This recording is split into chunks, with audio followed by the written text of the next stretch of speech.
It's so good. I want to share it. Hello, welcome to my YouTube channel. So ഇന്ന് ഞാൻ എൻ്റെ ഒരു afternoon വ്ളോഗാണ് കാണിക്കുന്നത്. ഞാൻ ഇന്ന് ആഫ്റ്റർനൂണിൽ ഒരു സ്പെഷ്യലായിട്ടുള്ള ഒരു കറി ഉണ്ടാക്കി. അതാണ് ഇതിൻ്റെ ഹൈലൈറ്റ് ഇന്നത്തെ വ്ളോഗിൻ്റെ. മീൻ പീര വറ്റിച്ചത് ക്യാൻഡ് ഫിഷും കൊണ്ടാണ് ഞാൻ ഉണ്ടാക്കിയെടുക്കുന്നത്. So let's see. ഫസ്റ്റ് തന്നെ നമ്മളൊരു അരപ്പുണ്ടാക്കുകയാണ്. തേങ്ങ, മുളക്, മഞ്ഞൾപ്പൊടി, ഇഞ്ചി, വെളുത്തുള്ളി, കറിവേപ്പില, ഉള്ളി എല്ലാം കൂട്ടിയിട്ട് ജസ്റ്റ് ഒന്ന് ക്രഷ് ചെയ്ത് നമുക്ക് കൊണ്ടുവന്നിട്ട് അത് നമ്മൾ വെളിച്ചെണ്ണയിലിട്ട് ചൂടാക്കി അതിനകത്തേക്ക് നമ്മൾ കുറച്ചും കൂടി ഉള്ളിയും കറിവേപ്പിലയും മുളകും ആഡ് ചെയ്ത് പുളിവെള്ളം ഒഴിച്ച് അടച്ച് വെച്ച് സോൾട്ട് ചെയ്തിട്ട് ചേർത്ത് നമ്മൾ അടച്ച് വെച്ച് നമ്മൾ പിന്നെ ക്യാൻഡ് ഫിഷ് ഇട്ട് കൊടുക്കുന്നു, മിക്സ് ചെയ്യുന്നു, അടച്ച് വയ്ക്കുന്നു. എളുപ്പമാണിത്, ഭയങ്കര സിമ്പിളാണ്. ഞാൻ ഭയങ്കര എക്സൈറ്റഡ് ആണ് ബിക്കോസ് ഞാൻ ആദ്യമായിട്ടാണ് മീൻ പീര ഉണ്ടാക്കുന്നത്. And it's been a long time ഞാൻ മീൻ പീര കഴിച്ചിട്ട്. അവിടെ നിന്ന് ഒരാൾ കുറേ നേരം എന്നെ നോക്കുന്നു, പിങ്കി.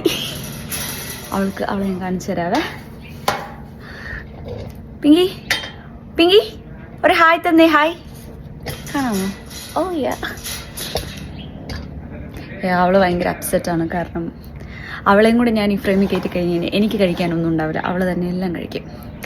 So let's eat.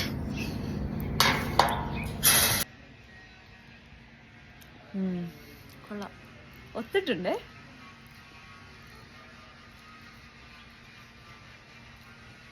നല്ല ടേസ്റ്റ് ഉണ്ടാവും. എല്ലാവരും ട്രൈ ചെയ്ത് നോക്കണം. ഞാൻ ആദ്യം ഇത് ഞാനിവിടെ ഉണ്ടാക്കാൻ നോക്കിയപ്പോൾ പപ്പ പറഞ്ഞു ക്യാൻഡിന് ക്യാൻഡ് ഫിഷ്, എസ്പെഷ്യലി ക്യാൻഡ് ചാളയ്ക്ക് ഇതൊരു ടേസ്റ്റ് ഉണ്ടാവില്ല എന്നായിരുന്നു ഞങ്ങളെല്ലാവരും വിചാരിച്ചത്. പക്ഷേ ഗായ്സ്, അതിൻ്റെ അരപ്പ് സെറ്റാണെങ്കിൽ ആ തേങ്ങയും ജിഞ്ചറും ഗാർലിക്കും ഉള്ളിയും ഒക്കെയുള്ള ആ ഒരു അരപ്പ് സെറ്റാണെങ്കിൽ ഇറ്റ് വിൽ ബി അമേസിങ്. നിങ്ങൾ പേടിക്കേണ്ട കാര്യമില്ല, നല്ല ടേസ്റ്റ് ഉണ്ട്. എനിക്ക് ഭയങ്കര ഇഷ്ടമായി. നമുക്കിനി കുറച്ച് മുട്ട കുട്ടി കഴിച്ചേക്കാം. പ്ലേറ്റിന് നല്ല ചൂടുണ്ട് ഗൈസ്.